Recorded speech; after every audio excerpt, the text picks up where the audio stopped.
obviously we're just a couple of months out from the absolutely brutal attempted assassination of Nancy Pelosi that put her husband Paul Pelosi in the hospital.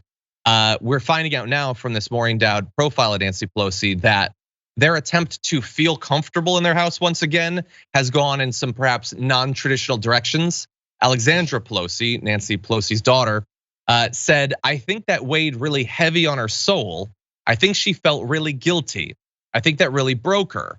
Over Thanksgiving, she had priests coming, trying to have an exorcism of the house and having prayer services." Now, she used the word exorcism. It made it all the way through the article. We don't know that a literal exorcism was done, and it is possible that Alexandra was speaking loosely, means I had religious people over to try to make it feel like a place of peace once again. But that word in America 2023, with our political rhetoric and all that, is gonna set some people off. And so I wanna take a look, let you see Newsmax's initial response to that word being used.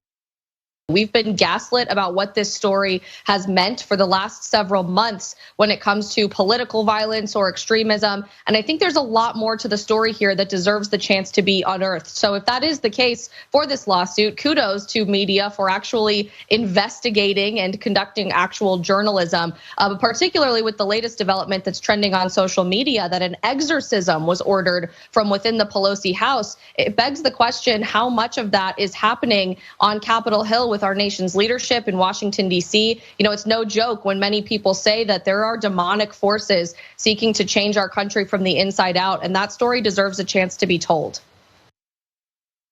That is Isabel Brown just asking questions about whether demons are in DC, Waz. What do you think? I mean, like, the fact that they could do this not tongue in cheek and unironically is everything you need to know about the right's humorlessness and just lack of any self-awareness whatsoever. If anything, you know, these are God-fearing people. It's the godless libs, allegedly. And if these people are actually trying to get people to perform exorcists to expel their house of demons, then that shows that they believe in God. They probably love Jesus and all of these things that conservatives love so much. So instead of turning this into a funny, they go with the actual literal, oh, they know there's demons and so they're doing it for, this is just, you can't make this stuff up with these people.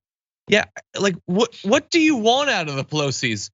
They're doing the kooky stuff you say you want. Exactly. And them doing, like, they bring it in to get rid of demons, proves they're demons.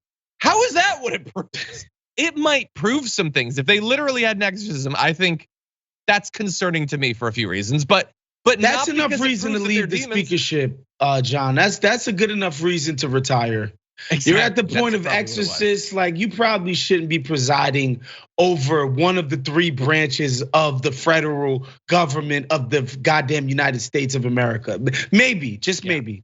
But I'm, you know, I'm a godless, heathenist, atheist, all the is. That exists. Yeah, that's amazing from Isabel Brown there, whoever that is.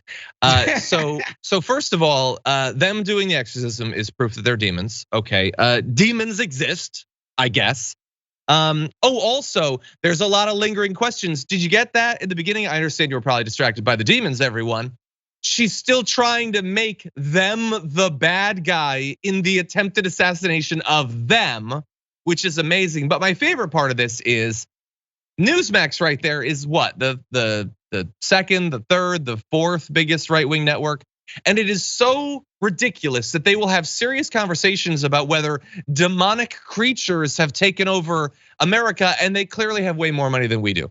Because we talk about like the minimum wage, they talk about Beelzebub. We talk about climate change, they talk about Asmodeus, who is Lord of Hell. But because they're right wing, there will always be money for their brand of nonsense. I do understand, by the way, the Pelosi's not feeling comfortable there. I'm not a huge fan of Nancy Pelosi, but I would probably I would move, I think, if I had that terrible thing happen there. Like I actually have a lot of sympathy for what they went through. because they are the victims there. They are not the bad guys there. They're the bad guys in a lot of other situations. She's also like a 300 millionaire, 400 millionaire, whatever it is at this point. She could probably hire security. That's true. Like, I think I think she could spring the funds loose, underneath the mattress, the change between the couches to pay for some top flight security. Probably.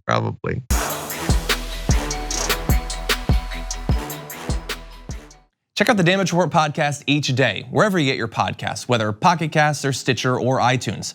You can join me as I give you the news and stories you want, with a range of co-hosts and interview guests jumping in on the fun each day. Again, that's the Damage Report, wherever you get your podcasts. And if you get them at iTunes, don't forget to rate and review. Sometimes I'll read them live on the show.